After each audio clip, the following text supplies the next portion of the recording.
Il y a des histoires qu'on se raconte autour d'un feu de camp. Des histoires qui font frissonner, qui font dresser les cheveux sur la tête. Ces récits, souvent transmis de génération en génération, sont faits pour effrayer, pour amuser, mais aussi pour rappeler que la nature peut être aussi mystérieuse que dangereuse. Des histoires qui vous glacent le sang, qui vous font regarder par-dessus votre épaule, même si vous savez que vous êtes en sécurité. Mais parfois, ces histoires ne sont pas que des légendes. Parfois, elles sont basées sur des faits réels, des événements qui se sont réellement produits. Mais celle-ci n'est pas une légende. Elle est bien réelle, et elle s'est réellement passée, ici même, dans cette forêt. Une forêt qui, de jour, semble accueillante et paisible, mais qui, une fois la nuit tombée, se transforme en un lieu de mystère et de terreur. Elle s'est réellement passée, ici même, dans cette forêt.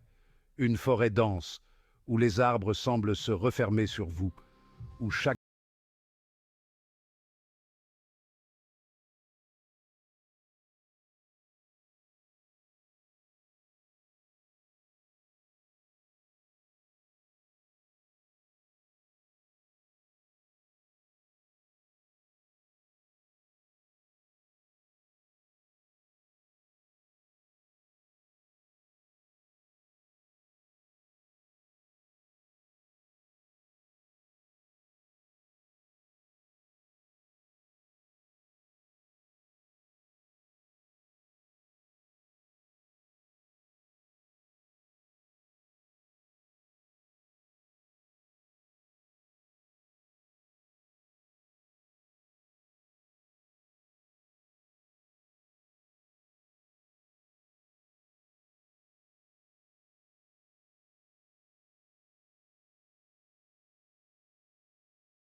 et elle accéléra le pas, espérant échapper à cette présence invisible. Pourtant, elle avait la sensation qu'elle n'était plus seule. Chaque pas qu'elle faisait semblait être suivi par un autre, chaque souffle qu'elle prenait semblait être imité par une respiration plus lourde, plus profonde. Elle accéléra, son cœur battait à tout rompre. La peur la poussait à courir, à fuir cette présence qu'elle ne pouvait voir, mais qu'elle sentait tout autour d'elle. Les branches fouettaient de son visage, les racines tentaient de la faire trébucher, mais elle continuait, poussée par une terreur primale. Les ombres semblaient danser autour d'elle, toujours hors de portée de la lumière de sa lampe. Chaque fois qu'elle tournait la tête, elle croyait voir des formes se mouvoir dans l'obscurité, des silhouettes qui disparaissaient dès qu'elle les éclairait. Mais une ombre, plus sombre, plus grande, se rapprochait. Elle pouvait sentir sa présence, lourde et oppressante, comme si l'air autour d'elle devenait plus dense, plus difficile à respirer. Elle se releva en hâte, mais il était trop tard. L'ombre était sur elle, l'enveloppant dans une étreinte glaciale. Elle tenta de crier, mais aucun son ne sortit de sa bouche. La peur la paralysait, l'empêchant de bouger, de penser. Un souffle glacial effleura son cou. Elle pouvait sentir la froideur de cette présence, comme si la mort elle-même l'avait touchée.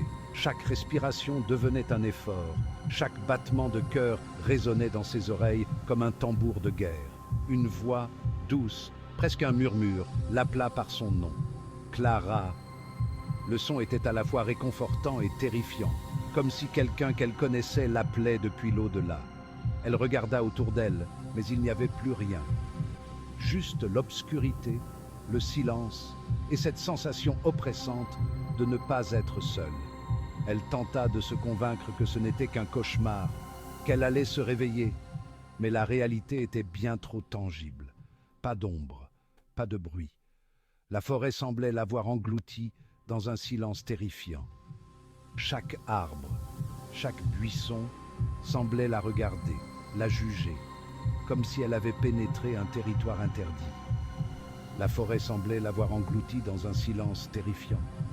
Le vent ne soufflait plus, les animaux s'étaient tus, et même les feuilles semblaient avoir cessé de bouger. C'était comme si le temps lui-même s'était arrêté. Clara n'a jamais été retrouvée. Les recherches ont duré des semaines, des mois, mais aucune trace d'elle n'a jamais été découverte. C'est comme si elle s'était évaporée, comme si la forêt l'avait avalée tout entière. Mais ceux qui s'aventurent dans cette forêt disent encore entendre son nom, chuchoté par les arbres, des murmures portés par le vent, des voix qui semblent venir de nulle part et de partout à la fois, et sentir la présence de quelque chose qui attend.